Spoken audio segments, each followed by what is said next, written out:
ko lang ang patawad ninyo na nagkamali ako.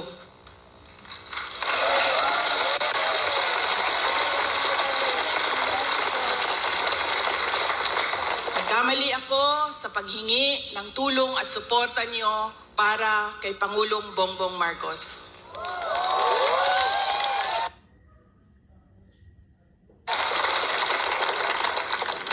I was on the mistaken belief that we were together on the platform of unity and continuity. Nagkamali ako, kaya hinihingi ko ang patawad ninyo.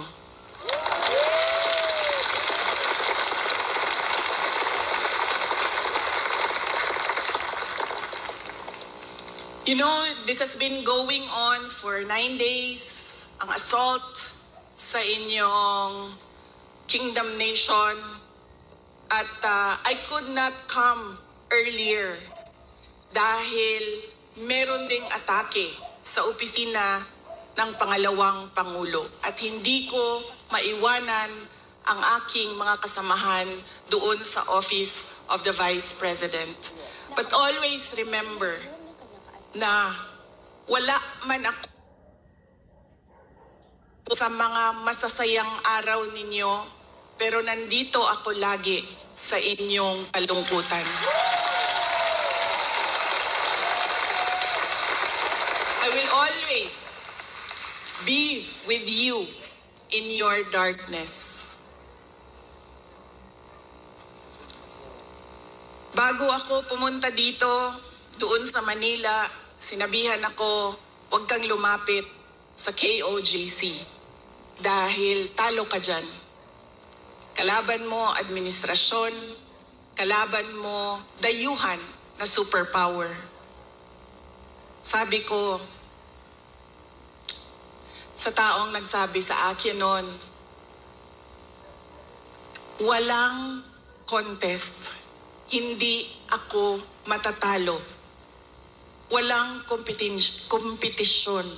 Bakit ako matatalo? There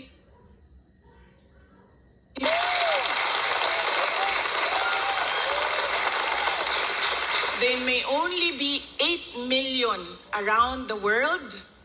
Sabihin na natin na 6 million lang doon ang Pilipino, pero Pilipino pa rin sila.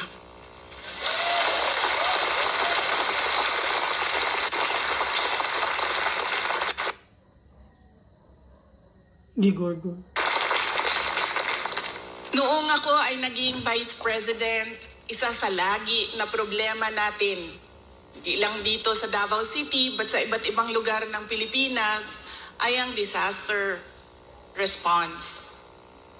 So nung ako ay umupo, in-institutionalize namin ang Disaster Operations Center ng Office of the Vice President.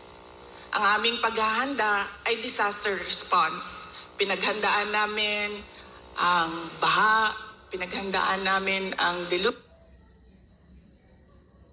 namin ang earthquake, lahat ng maisip mo na kalamidad, pinaghandaan namin.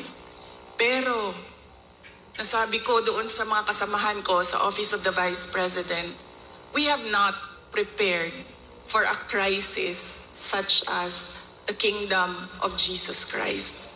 So anong sabi ng libro natin dyan sa Disaster Operations Center? Ano ang dapat nating gawin sa krisis at disaster na ito? Lahat sila walang masagot. Kahit ako matagal, ako nag-isip kung ano ba ang response namin. Because this is a crisis. It is a disaster. And ano dapat ang tugon ng Office of the Vice President?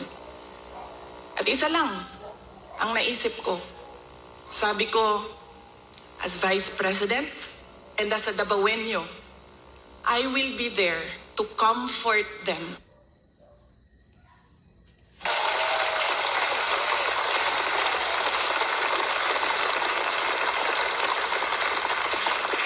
I have a moral obligation to assist them if they feel that they are persecuted. Kahit kukunti lang sila, trabaho ko yan bilang pangalawang Pangulo.